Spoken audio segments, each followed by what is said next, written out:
Okay, I got the box for my coil done and wired up and all glued together and everything. This is it right here. The coil is in there, and I have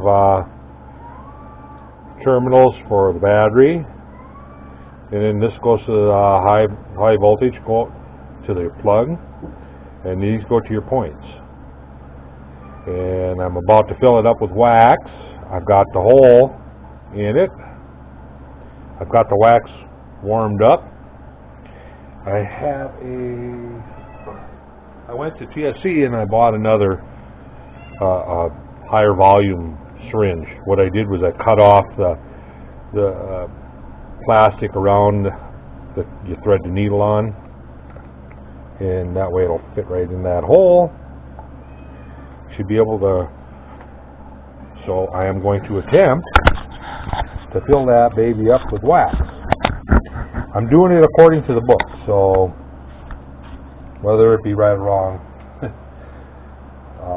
it's the way Bob Shores did it. Worked for him, so. Okay, so I'm going to go and fill this up with wax. So I'm going to stick the end in. Go. I told my wife that, and she said, don't forget the sound effects, so.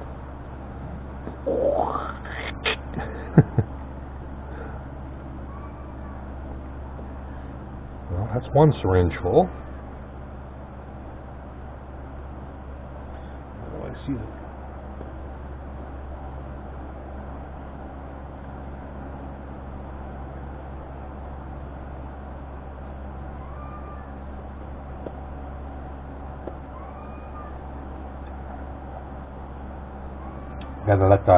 I got to let the end of the syringe warm up. It clogged right away. The wax hardened.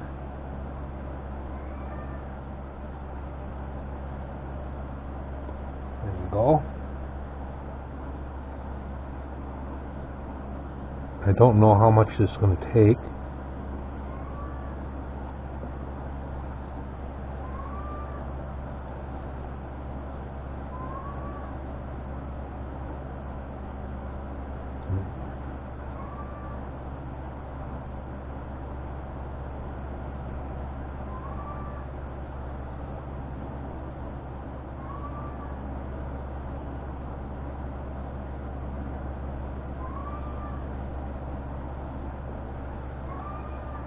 That's what, three of them that we put in.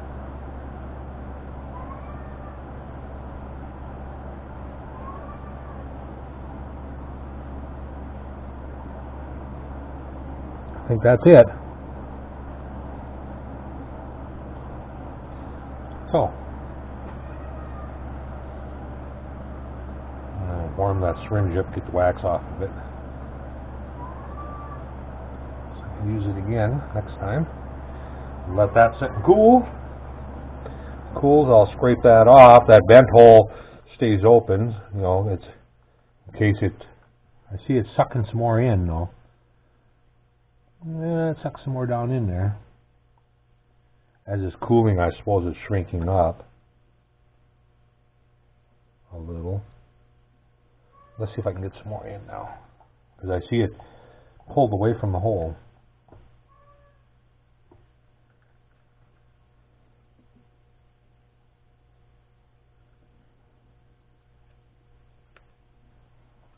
Nope, not really. We'll let it sit and cool.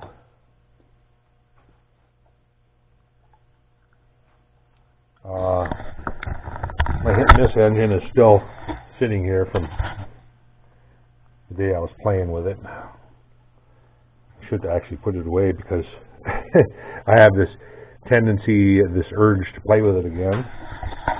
So, actually feeling pretty good today. I got my meds straightened out. I'm working on a box for the hit and miss engine. I'm not going to put that coil on it because I want to run this board on that hit and miss engine. So it'll be this board, and this coil will get put in the inside. I'm not going to fill this one with wax, though.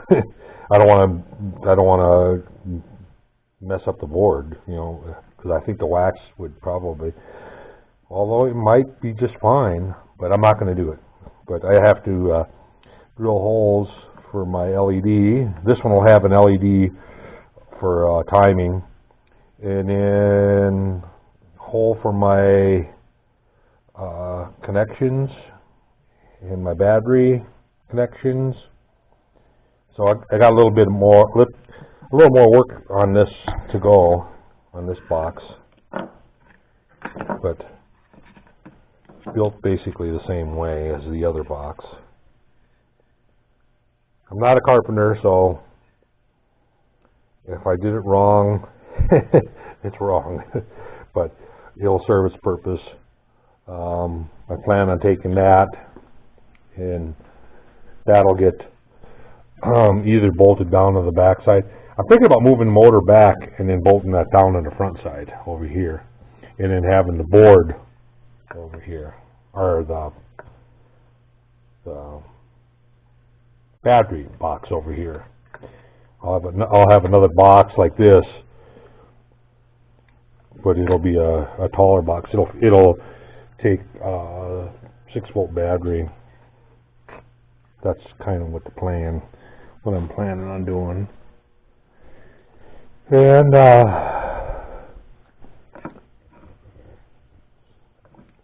so this will probably be the last one for my coil. This one will be the last one on my coil winding thing, thread. And I do have another spool in. I ordered some more wire, and I'm going to attempt a 4.5 volt.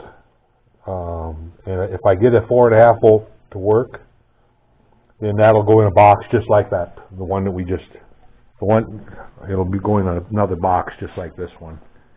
I kind of like the looks of this box, and it'll look in place when I put it on over here.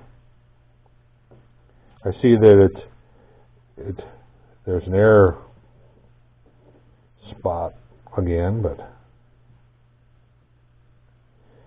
even if it's filled up that far and just a little bit of a gap, that's fine. Nice and warm. Suppose it would be with all the heat that I just put into it. But I tested it before I went ahead and did this filling. I did test it, make sure that it worked in box, so that it was all wired up right and that it actually worked.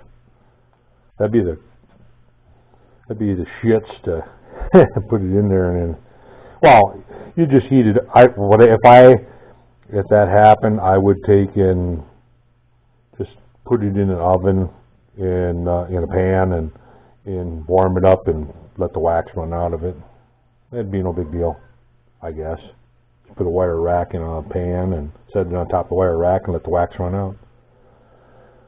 But yeah, I think that's going to look pretty nice on there. The other one. This one here, I don't know what I'm going to do with this one yet.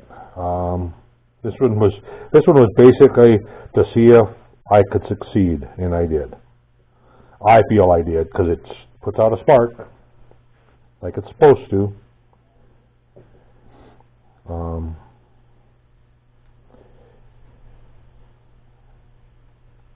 Yeah, well, I'll probably use it on my next engine, my next internal combustion engine. I could use it on my Atkinson up there. Maybe that's what I'll do. I'll put it on my Atkinson up there. Because I have that one running on a micro switch.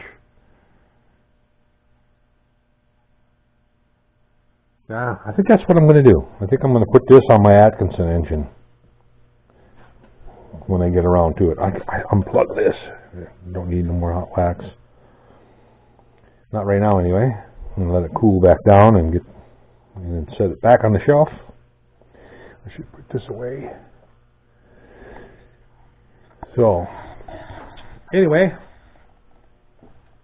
that's going to be it for coil making 101.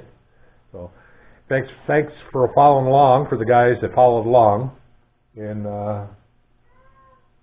we'll catch you again on the next project, I guess. So, catch you later.